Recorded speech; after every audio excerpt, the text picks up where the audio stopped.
Halo, baik pada kesempatan kali ini kami dari kelompok 3 akan menjelaskan mengenai apa itu software defined network dari masing-masing hasil analisa kami terhadap video yang telah kami tonton. Pertama saya akan menjelaskan mengenai hasil analisa saya dari video mengenai software defined network. Sebelumnya saya akan menjelaskan mengenai apa itu network. Nah, network itu merupakan jaringan dari sistem komunikasi data yang melibatkan sebuah atau lebih sistem komputer yang dihubungkan dengan jalur transmisi alat komunikasi yang membentuk satu sistem. Dengan network, komputer yang satu dapat menggunakan data di komputer yang lain, dapat mencetak laporan, dapat memberi berita ke komputer yang lain, walaupun nanti berlainan di berlainan areanya. Nah, kemudian network juga merupakan cara yang sangat berguna untuk mengintegrasikan sistem informasi dan menyalurkan arus informasi dari satu area ke area lainnya. Nah, jaringan ini itu ataupun network terdiri dari banyak kotak berbeda yang disebut routers dan switch. Router dan switch ini adalah nantinya merupakan perangkat penghubung jaringan. Lanjutnya, maka dari itu saya akan mungkin menjelaskan mengenai network analogi terlebih dahulu, di mana network analogi ini bisa diumpamakan jaringan itu merupakan berfungsi seperti set kereta mainan tua, di mana setiap bagian jalurnya ini mengontrol bagaimana lalu lintas dikelola dan diteruskan.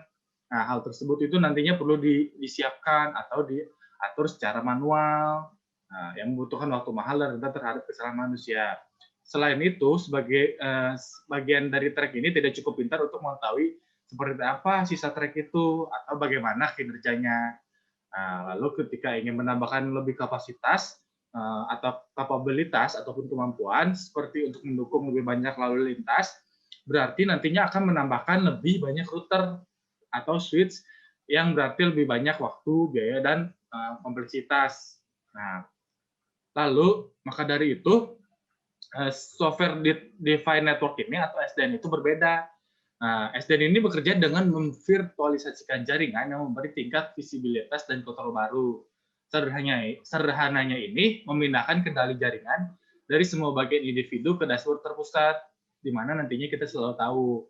Jadi berdasarkan tadi rangkaian kereta tua tadi itu, ini tuh lebih seperti permainan komputer, ya, di mana nantinya dapat membangun ataupun menyesuaikan jaringan dalam transportasi yang sempurna dalam waktu yang nyata ataupun real time, nanti sehingga kita dapat mendapatkan pandangan tentang apa yang terjadi.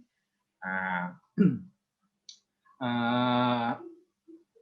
jika yang tadi berdasarkan kereta tadi kan, jika kita ingin memperbaharui setiap tracknya secara manual itu, maka kan kalau di software defined network ini nantinya kita dapat memprogramnya untuk beradaptasi nanti secara dinamis. Nah, selain itu nanti dapat membuat aturan ataupun aturan yang ditetapkan dapat membantu jaringan menjadi lebih cerdas dan responsif. Nah, sehingga nanti dapat mengalokasikan bandwidth secara otomatis untuk memastikan lalu lintas yang paling penting menjadi prioritas. Nah, dengan menyatukan kapasitas jaringan, nantinya dapat memanfaatkan sumber daya secara efisien, sehingga staf ataupun pelanggan nantinya mendapatkan pengalaman terbaik. Nah, karena jaringan tahu sedang apa yang terjadi, selain itu juga jaringan dapat mendeteksi dan memblokir ancaman keamanan. Nah, gitu. Nah, singkatnya ini, jaringan menentukan sendiri apa yang perlu dilakukan setiap bagian, sehingga nantinya dapat menghemat waktu, menghemat biaya, dan menghemat risiko. Begitu yang kurang lebih yang dapat saya sampaikan. Mungkin selanjutnya akan dijelaskan oleh Rizka. Nah, selanjutnya saya akan menjelaskan juga sama mengenai software defined network, tapi berdasarkan video yang kedua. Nah, jadi SDN itu metode untuk membangun jaringan komputer dengan memisahkannya menjadi dua sistem. Nah, sistem yang pertama ada data plane, dan sistem yang kedua adalah control plane atau controller. Nah, kita pertama akan membahas dulu mengenai control plane. Control plane ini dapat menyediakan kinerja dan fault management atau manajemen kesalahan melalui ada 3 protokol. Yang pertama ada NetFlow, IPFix, dan yang ketiga ada SNMP. Sebenarnya masih banyak lagi yang lain. Nah, protokol-protokol ini itu gunanya untuk menangani manajemen konfigurasi SDN dan memahami topologi jaringan. Nah, control plane ini dapat memproses request koneksi berdasarkan requirement atau persyaratan yang diinginkan dan dapat melakukan link manajemen antara device atau perangkat dalam jaringan. Nah, yang kedua kita akan membahas mengenai data plane. Nah, data plane ini bertanggung jawab dalam memforward atau meneruskan traffic ke switch tujuan yang dipilih. Dan data plane ini bergantung pada controller untuk membuat keputusan forwarding atau meneruskan paket untuk membuat keputusan sendiri. Control plane mengkonfigurasi jalur koneksi atau flow ke dalam data plane melalui penggunaan protokol kontrol. Protokol kontrol digunakan controller untuk melakukan fungsi penting, yaitu untuk pengaturan koneksi. Nah, ketika host ingin berkomunikasi dengan host lain, paket pertama dari klien terlibat dengan flow baru yang digunakan untuk menentukan untuk menentukan apakah dia meneruskan keputusan dapat dibuat secara lokal oleh switch atau switch perlu bertanya terlebih dahulu kepada controller apa yang harus dilakukan. Nah, kalau switch perlu bertanya kepada controller apa yang harus dilakukan tadi, dia bertanya melalui secure channel atau channel yang lebih aman menggunakan protokol kontrol. Lalu dengan menurut polisi atau kebijakan atau aturan, controller itu memberi izin. Nah, lalu detail flow dapat dimasukkan ke tabel controller's connection. Lalu, controller mengirim instruksi untuk memprogram switch di jalur yang terbaik.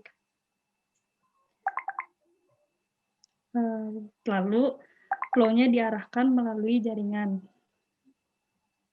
Switch dapat memberitahu controller jika flow sudah tidak aktif lagi dan dihapus dari tabel. Nah, SDN memiliki sifat centralized karena berpusat pada controller. Centralizing beberapa atau semua request koneksi punya beberapa keuntungan. Misalnya, beberapa koneksi dapat terputus karena ada aktivitas yang mencurigakan, misalnya seperti serangan DOS, port scanning, dan lain-lain. Controller dapat diberi kebijakan atau aturan-aturan. Kebijakan atau aturan controller berpengaruh untuk membuat keputusan flow yang didasarkan dari karakteristik IP address, waktu, dan lain-lain. SDN dapat menganalisis traffic atau lalu lintas jaringannya. SDN dapat mengambil data dari perangkat-perangkat di dalamnya, router atau switch, untuk dibuat grafiknya. Nah, keuntungan dari SDN ini banyak. Yang pertama ini ada sentralisasi basis forwarding information atau FIB yang memungkinkan optimal rute yang akan dihitung secara deterministik untuk setiap flow. Kedua, SDN menanggapi persyaratan aplikasi secara dinamis. 3. SDN mengoptimalkan pemanfaatan jaringan tanpa mengorbankan kualitas jaringan. 4. SDN dapat menyaring paket ketika paket memasuki jaringan, dan karenanya, switch dapat bertindak sebagai firewall sederhana. Kelima, SDN switch dapat mengarahkan traffic tertentu yang mencurigakan ke lapisan security control seperti aplikasi API system, firewall, dan perangkat pencegahan kehilangan data. Keenam, SDN switch yang mendukung modifikasi header paket juga akan dapat berfungsi sebagai perangkat penyeimbang beban hemat biaya yang sederhana. Nah, yang terakhir, SDN controller dapat dikelompokkan untuk toleransi kesalahan dan ketersediaan tinggi. Selanjutnya akan dijelaskan oleh teman saya, Denis. Selanjutnya saya akan menjelaskan tentang SDN juga. Pertama, SDN itu dimulai 5 tahun yang lalu, yang merupakan awalnya adalah ide-ide yang dikreditkan kepada peneliti di Stanford yang membuat ide tentang prinsip virtual. Tujuan awal mengapa dibuat SDN adalah untuk memvirtualisasikan jaringan dengan cara memisahkan control panel. Bagaimana untuk mengontrol control plane tersebut? Ada yang dinamakan smart controller, di mana smart controller ini akan mengatur atau mengontrol lalu lintas jaringan dengan serangkaian router dan switch yang berfungsi untuk mengirimkan paket. Lalu bagaimana proses untuk penggunaannya? SDN itu sudah digunakan di area yang luas, seperti untuk mengontrol hubungan perusahaan dan cabangnya, misalnya bagaimana perusahaan tersebut dapat melihat apa yang dilakukan oleh cabang-cabangnya, yaitu dengan menggunakan jaringan SDN. Lalu penggunaan untuk dalam keamanan, SDN sudah banyak digunakan karena SDN menjaga keamanan dalam pengiriman datanya. Lalu mengapa kita menggunakan SDN? Seperti yang sudah saya bilang, pasar SDN sangat berkembang pesat untuk zaman ini. SDN juga lebih mudah digunakan daripada traditional networking, karena SDN lebih hemat biaya dan lebih efektif. Ada yang dinamakan SDN1, di mana ini merupakan SDN yang menggunakan software untuk menggabungkan beberapa jenis koneksi jaringan, seperti broadband, MPLS, atau NIC kabel. Mengapa SDN? Apakah itu aman? Ya, SDN aman karena peretas tidak akan dapat mengakses data yang disimpan dari pusat data. Jadi, SDN membatasi pergerakan hacker untuk mengakses data kita. Penggunaan SDN sendiri sudah banyak digunakan pada area-area khususnya perusahaan. SDN juga digunakan dalam virtualisasi fungsi jaringan NFC. Digunakan juga untuk menghubungkan data dengan cloud. Kegunaan lain dari SDN adalah untuk mengelola lajur pada Internet of Things atau IoT dengan membagi lalu lintas jaringan agar tidak ada yang bertabrakan antara jaringan satu dan jaringan lainnya. SDN mengontrol jaringan agar lebih cepat, lebih gesit, dan lebih cepat. Lalu karena SDN mudah beradaptasi dengan lingkungannya, maka SDN akan lebih banyak digunakan dan akan lebih mudah digunakan di masa mendatang. SDN telah berevolusi dari kasus penggunaan tertentu menjadi diterapkan ke banyak area jaringan yang berbeda, baik di dalam pusat data, ke dalam cloud, maupun di dunia baru Internet of Things. Selanjutnya pertanyaan akan dijawab oleh teman kami, Juan. Ya, baik. Setelah apa yang tadi kami sampaikan mengenai software defined network, berikut kami akan menjawab mengenai pertanyaan yang telah diajukan ataupun yang terdapat pada slide, di mana pertanyaan pertama merupakan apa keuntungan SDN dibanding dengan jaringan tradisional. Nah, kami menyimpulkannya bahwa pertama itu sudah banyak digunakan oleh perusahaan atau pasar. Nah, kemudian itu lebih murah dan lebih cepat, di mana pemilihan rute itu paket diatur oleh controller, jadi bisa lebih cepat sampai ke tujuan. Kemudian NC itu mengatur perangkat yang ada di jaringan lebih efisien. Nah, yang selanjutnya mengatur semua perangkat dari controller langsung. Kemudian lebih mudah untuk diakses. Nah, kemudian mendeteksi dan memblokir ancaman keamanan.